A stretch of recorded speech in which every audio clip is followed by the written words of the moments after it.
Hello, magic casters of all shapes and sizes. My name is Chance. Welcome to my Spellbook, and thank you so much for tuning into the 56th episode of our first level spells series.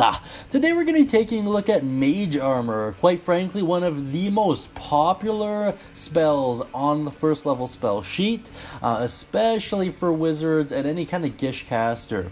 It is usable by the sorcerer, wizard, and through extension anyone with access to their spell lists, and it is found in the Player's Handbook. With that intro out of the way, let's take a look at its mechanics. Your cast time is the standard 1 action, the range is touch, the duration is an impressive 8 hours, the effect at a glance, unarmored targets base AC becomes 13 plus your dexterity mod.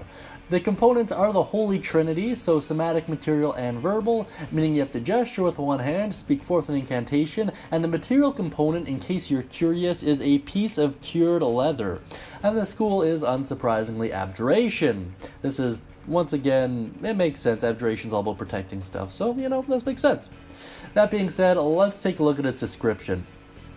You touch a willing creature who isn't wearing armor, and a protective magical force surrounds it until the spell ends. The target's base AC becomes 13 plus its dexterity modifier.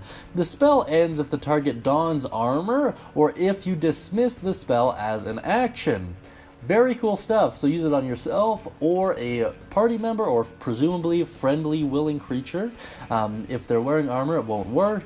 However, it might be worth noting that they can still use a shield. Sage advice really helped clear that up, so shields are allowed, but any other piece of armor, sadly not. This also doesn't stack with other unarmored defenses, because that's the way 5e works. You can only pick one calculation, so just bear that in mind as you're using it. I do think it's pretty good, though, especially with that wild 8-hour duration.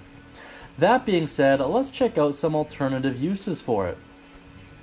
So, the best one I could personally think of was using it in gladiatorial combats or in areas where you just don't have access to your armor, but you want that advantage. It's not concentration, it lasts for 8 hours, and it's, to be honest, pretty dang great. I really like it. So in gladiatorial combat, this would really help. On a side note, if you wanted to protect some of the more squishy characters in your group or NPCs, this would be a great way of doing that, a fantastic way of doing that. So yeah, I just really like it. I think it's a good spell, and I think it should be in almost every caster's arsenal should they get access to it through one way or another.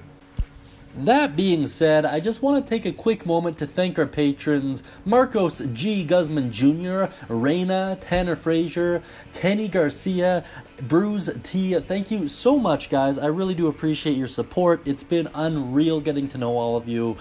We also do the daily live streams from 10 p.m. to 11 p.m. Mountain Standard Time, kind of social life and technology permitting, but for the most part every day. And if you like that cool Warforge and you'd like to know how to get your own hand-drawn D&D character, please check out our Patreon videos to figure out exactly how to do that.